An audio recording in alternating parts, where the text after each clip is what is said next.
इटावा में हो रहे इस धर्म जाति के केस के बारे में तो सभी जानते हैं। अगर नहीं जानते तो थोड़ा सा पहले इस पे प्रकाश डालते हैं। इटावा में दो कथावाचक और एक जो कि ढोल बजा रहा था, जो कि अंधा भी था, उसके साथ कुछ ब्राह्मणों ने बदसलूकी की।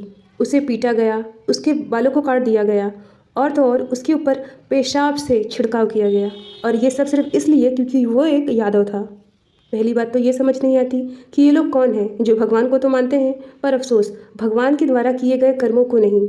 जहाँ कथावाचक के साथ यह दुर्घटना हुई, आधुनिक युग में भले ही भारत तरक्की की ओर बढ़ रहा हो, लेकिन कहीं ना कहीं भारत के लोगों की सोच आज भी पिछड़ी हुई ही है, जिसका शिकार आज के दलित लोग हो रहे हैं।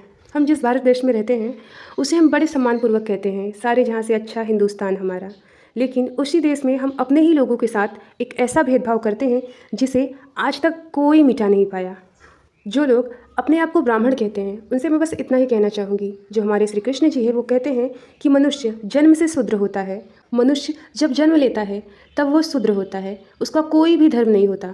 और मैं उन सभी ब्राह्मणों से पूछना चाहूँगी कि श्री कृष्ण का क्या धर्म था जिसे आज पूरी दुनिया पूछती है।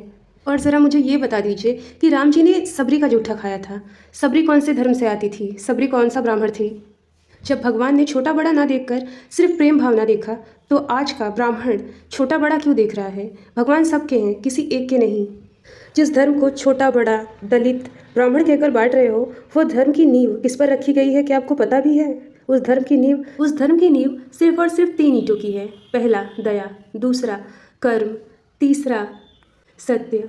अगर आपके अंदर दया है तो आप भगवान हो, अगर आपके अंदर कर्म है तो आप भगवान हो, अगर आपके अंदर सत्य है तो आप ब्राह्मण हो, अगर आपके अंदर इसमें से कोई भी गुण नहीं है तो ही आप शूद्र हो। शूद्र एक ब्राह्मण भी हो सकता है, क्योंकि जन्म से कोई ब्राह्मण नहीं होता, कर्म से ब्राह्मण होता है, सत्य से ब्राह्मण होता है, दया से ब्राह्मण होता है। ब्राह्मण कोई भी जन्म से नहीं होता। आप पैदा होते ही अपना धर्म लेके नहीं पैदा होते। आप पैदा होने के बाद कर्म करते हो, जो आपको एक धर्मी बनाता है, एक कर्मी बनाता है, एक दयालु बनाता है और एक ब्राह्मण बनाता है। आप जिस दुनिया में जी रहे हो वो दुनिया आपकी है ही नहीं, वो दुनिया भगवान की बनाई है। अगर भगवान को छोटा बड़ा करना होता तो श्री कृष्ण कभी भी यादव वंश में जन्म नहीं लेते, राम जी कभी भी सबरी का जूठा नहीं खाते। जिस पूरी दुनिया को भगवान ने बनाते वक्त छोटा बड़ा नहीं देखा, उसी दुनिया में रह रहे आप लोग किसे छोटा बना रहे हो? अपने जैसे एक इंसान को, वो भी एक इंसान ही है। बस फ़र्क इतना है कि आपके घमंड ने आपको ये अहम दे दिया कि आप एक महान इंसान हो, जो कि सबसे बड़ा है, उसके नीचे सब हैं। ये घमंड आपका बनाया हुआ है, और ये घमंड जब भगवान तोड़ेंगे तो आप कहीं के नहीं रह जाओगे।